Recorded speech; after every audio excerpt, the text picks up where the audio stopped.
അതെവിടെയാണെന്ന് അറിയില്ല. പുള്ളി ഏതോ ഹോസ്പിറ്റലിലൊക്കെ ഓട്ടോറിക്ഷ വിളിച്ചു. വെള്ളം മദ്യം ചെന്ന് കഴിഞ്ഞിട്ടുണ്ടെങ്കിൽ ആള് വയലന്റ് ആണ്.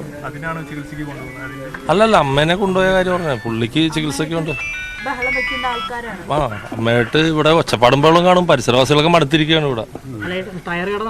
അതെ, 3 ആഴ്ചയായിട്ട് തുറന്നിട്ടില്ല. അല്ല, അവർക്ക് ആർക്കും താല്പര്യമില്ലാത്തതാണ്. അവരാരും ഇടപെടാറില്ല സത്യത്തിൽ. പുള്ളിക്ക് ഇവിടെ ടയർ കട ഉണ്ട്. ടയർ കട ഇപ്പോൾ 2-3 ആഴ്ചയായിട്ട് തുറന്നിട്ടില്ല.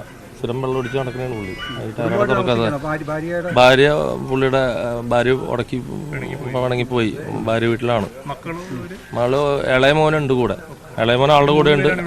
അതെ, ഇളയ മോനുണ്ട്. പിന്നെ മൂത്ത മോൻ അമ്മയുടെ കൂടെയാണ്.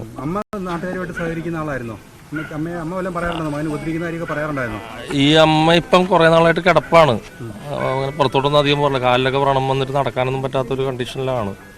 അപ്പോൾ നാട്ടുകാർ ഈ പ്രദീപ് ഇങ്ങനെ ആയത് കാരണം ആരും അങ്ങനെ അടുക്കാറില്ല. കാരണം എല്ലാവരും ചീത്ത വിളിക്കലും കാര്യങ്ങളൊക്കെയാണ്. ഒരു സഹോദരി ഉണ്ട് ഈ പ്രദീപിന്. അപ്പോൾ അവരെ വിളിച്ചിട്ടുണ്ട്. അവർ വന്നോ ഇല്ലയോ എന്നുള്ള അറിയില്ല. പോലീസ് ബന്ധപ്പെട്ടിട്ടുണ്ട്. വന്നിട്ടുണ്ടെന്ന് പറഞ്ഞു. ആണ് നിലവിലുള്ള.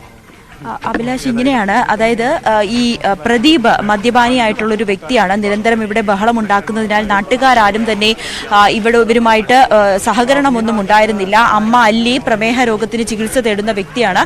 അതുമായി ബന്ധപ്പെട്ട ചില അസ്വസ്ഥതകൾ ഉള്ളതിനാൽ അവരിപ്പോൾ കുറച്ച് നാളുകളായി പുറത്തേക്കൊന്നും ഇറങ്ങുന്നില്ല എന്നുകൂടി നാട്ടുകാർ പറയുന്നുണ്ട്. അതിനിടയിലാണ് ഇന്ന് രാവിലെ 4 മണിയോടുകൂടി വീട്ടുമുറ്റത്ത് കുഴിയെടുക്കുന്നതുമായി ബന്ധപ്പെട്ട ഒരു അസ്വാഭാവികത തൊട്ട് അടുത്തുള്ളവർ കണ്ടത്. അതിനെ തുടർന്ന് പാലാരിവട്ടം പോലീസിനെ വിവരം അറിയിക്കുകയും പോലീസ് എത്തി പരിശോധിച്ചപ്പോഴാണ് ഇങ്ങനെ മൃതദേഹം കുഴിച്ചിട്ട നിലയിൽ കണ്ടെത്തുകയും ചെയ്തത്. ഉടൻ തന്നെ മകനെ കസ്റ്റഡിയിലെടുത്തു.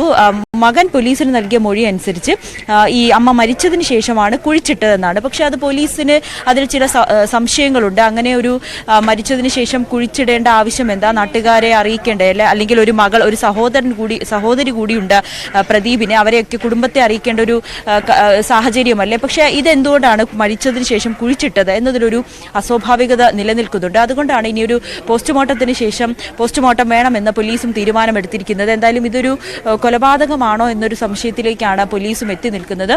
ഇപ്പോൾ ഇവിടെ ഈ മരിച്ച അല്ലിയുടെ മകൾ ആണെന്ന് തോന്നുന്നു. പോലീസ് അവരുമായി സംസാരിക്കുന്നുണ്ട്.